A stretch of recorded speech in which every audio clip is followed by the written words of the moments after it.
Ladies and gentlemen, what exactly does the term federated services mean, and how important are federated services in Gaia-X? These questions will be answered by our next speaker within the following 15 minutes. Welcome to Mr. Klaus Otradowitz from Frankfurt, cloud and IoT expert at Atos. Well, thank you, Cam, and thank you very specifically for the opportunity to present the work that has been done and generated by, well, it was about 500 people at the end over the last year in the Gaia-X project, and with enthusiastic support with a huge community. My topic today is to talk about a thing that has been mentioned many times. We've been talking about federation services, and what is this? What is federation services and what it is good for? This is what I'm trying to frame and position, hopefully in the right way. Professor Kramer has explained that what we want to do is we want to create two-sided or multi-sided markets.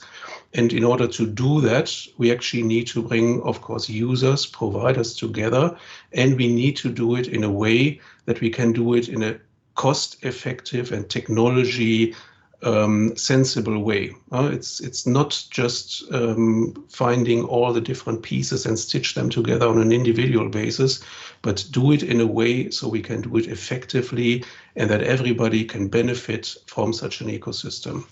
So in this 1 year process I was talking about, we have brought together about more than 150 organizations on the data side around mobility, financial sector, health, industrial, Green Deal, agriculture, energy, and skills.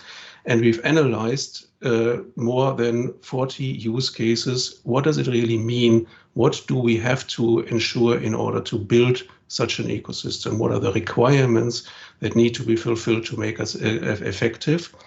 And in the same way, we've done this on the data side with all the different data users and consumers. We've also worked on the infrastructure side across the hyperscalers, across the people who are providing European clouds or sector-specific clouds, also the clouds that actually are at the other end of the hyperscaler spectrum, the small devices at the edge that we want to connect to provide real and true end-to-end solutions. Keeping in mind that the edge will most likely be 80% of the data that's kept in the overall cloud and data ecosystems. And also in the bottom part, we had about 300 participations who were working in different working groups across 150 organizations. We will see the result of this exercise in the next session, where we're showing some demonstrators on how we have achieved interoperability, compatibility, and portability, and also how we have engaged different providers to create new, innovative, advanced services. An endeavor across large companies, small, medium enterprises, startups, universities, associations, public sector. And well, what have we learned? So I want to talk about it from a requirements view. For all of you who have been listening to the existing sessions, you will have heard that from various parties. Here it's one way we've brought it together. We need, for the data, to be very clear what the usage of data is. How can we control the usage of data? How can we ensure that it's only going to be used for the intended purpose by the person it's intended for? How can we ensure different classes of protection for this data? Is it something that can be shared afterwards? Is it something that needs to be anonymized? Is it something that needs to be kept private? Can I pass it one time or many times? So protection of data, how we define this is important. We talked a lot about trust, and trust is on the one side something that is soft and a feeling and a confirmation, but we also need to build the trusted relationship in a way that we have proof of compliance to data usage, proof of identities, proof of proper data usage, which comes actually with an effective way to let each of us know each other's identity and also need to provide mechanisms to ensure identity of devices and sensors that provide the data to the rest of the world. Open has been mentioned many times. Hybrid cloud has been mentioned many times, and the need for a selectable geography, legislation, regulation environment is a key requirement that we need to achieve at the end the overall goal. Data is the new oil of the economy, that everybody can make use, own control of their data, and in a way can monetize the data. So this big bunch, there's a huge document about it. I recommend everybody to read. On the technical requirements is documented and has been the input into what we have done in the technical working groups, where we have put in a more high-level architectural view against all of this. And what you see in the green petals is what we call federation services. The services that ensure that everybody, whether he's a participant of the infrastructure ecosystem as a provider or as a user, everybody of the data ecosystem, whether they're provider or user, or the people who develop advanced smart services, have a cost-effective way to actually implement their respective ecosystems. So the 4 federation services that are being built it's coming back to the requirements I was showing before: identity and trust. So we will federate identity management, and technically, to be a little bit more precise, we will do federated and distributed identity management. We will provide technical mechanisms to exchange trust and to allow access to data through these federated mechanisms. So one of the federation service enabling our ecosystems is around identity and trust. The second service in the lower left bottom is about making sure we can actually make our offerings, whether that's services, infrastructure, data nodes, available to the other partners of the ecosystem. So we want to publish them, we want to provide the endpoints where to connect to.